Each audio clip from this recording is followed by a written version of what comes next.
অমুসলিমদের বাড়িতে দাওয়াত খাওয়া জায়েজ আছে, যদি খাবারটা হালাল হয় এবং মাধ্যমটা যদি হালাল হয়, কিন্তু তাদের ধর্মীয় অনুষ্ঠানে যাওয়া যাবে না, এটা সম্পূর্ণরূপে হারাম।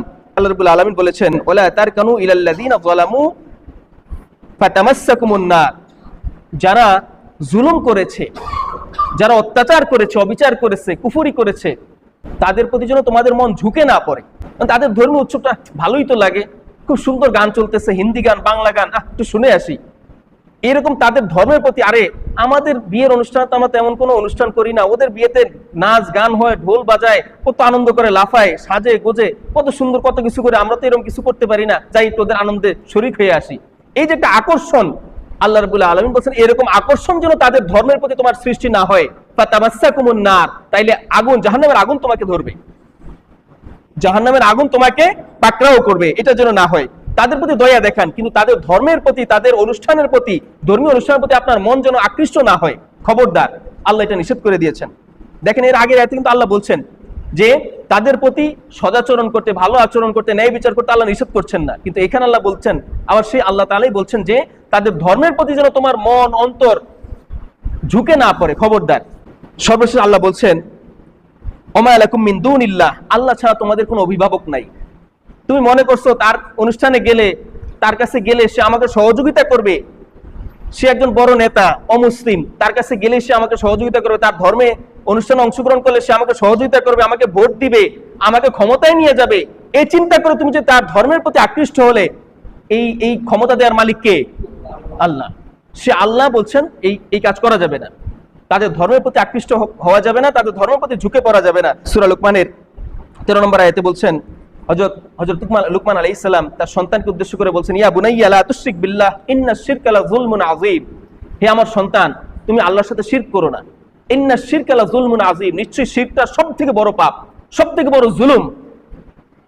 দুনিয়ার সমস্ত পাপ, যত বড় কবিরা গুনাহ আছে, আল্লাহ সমস্ত পাপ ক্ষমা করে দিবেন, কিন্তু শিরকের গুনাহ, আল্লাহর সাথে শরীক করছে, এই গুনাহ আল্লাহ কখনোই ক্ষমা করবেন না।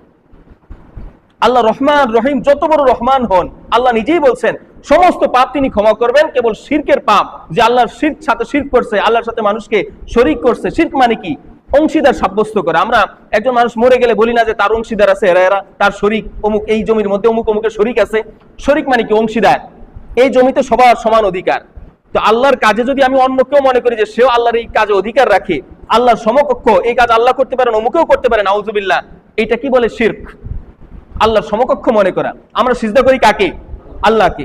এখন যদি আমরা মনে করি কোন মূর্তিকে সিজদা করলে সে আল্লাহর মতো ক্ষমতাধর, কিছু দিতে পারবে, ওইটা হলো শিরক। বুঝতে পারছেন? আপনার মনে যতই ভালো নিয়ত থাকুক, অনেকে বলে যে আমি তো পূজায় গেছি, আমার নিয়ত ঠিক ছিল, আমি তো আল্লাহরে বিশ্বাস করি, পূজায় গেছি তো কি হয়েছে? আরে হিন্দুরাও তো পূজা করে এক আল্লাহকে বিশ্বাস করে, তারাও এক আল্লাহকে বিশ্বাস করে, কিন্তু তারা তাদের বিশ্বাস হলো ওইটাকে পূজা করলে ওইটা আল্লাহর কাছে তার জন্য সুপারিশ করবে, নাউজুবিল্লাহ। তাহলে তো তাদের মনের নিয়ত ঠিক আছে, তারা তো আল্লাহকে এক বিশ্বাস করেই পূজা করে, তাহলে কি তারা জান্নাতে যাবে? যাবে না। ঈমান হলো ইকরারু বিল লিসান ওয়াল আমালু বিল আরকান, আত তাসদীকু বিল জিনান ওয়াল ইকরারু বিল লিসান ওয়াল আমালু বিল আরকান। তিনটা জিনিস মিলে ঈমান হয়। অন্তরে বিশ্বাস করতে হবে, মুখে স্বীকৃতি দিতে হবে, আর কাজেও প্রমাণ করতে হবে। এখন আপনি কাজ করলেন ইসলামের বিপরীত, আর মনে মনে বলতেছে আমার নিয়ত ঠিক আছে, তাইলে হবে? হবে না। তিনটা জিনিস ঠিক থাকতে হবে, অন্তরে বিশ্বাস ঠিক থাকতে হবে, মুখে স্বীকৃতি ঠিক থাকতে হবে, এবং কাজে এটা প্রমাণ করতে হবে। আপনি কাজ করলেন শিরকি কাজ, আর মনে মনে বলতেছেন না আমি এক আল্লাহরে বিশ্বাস করি, ঈমান থাকবে? থাকবে না।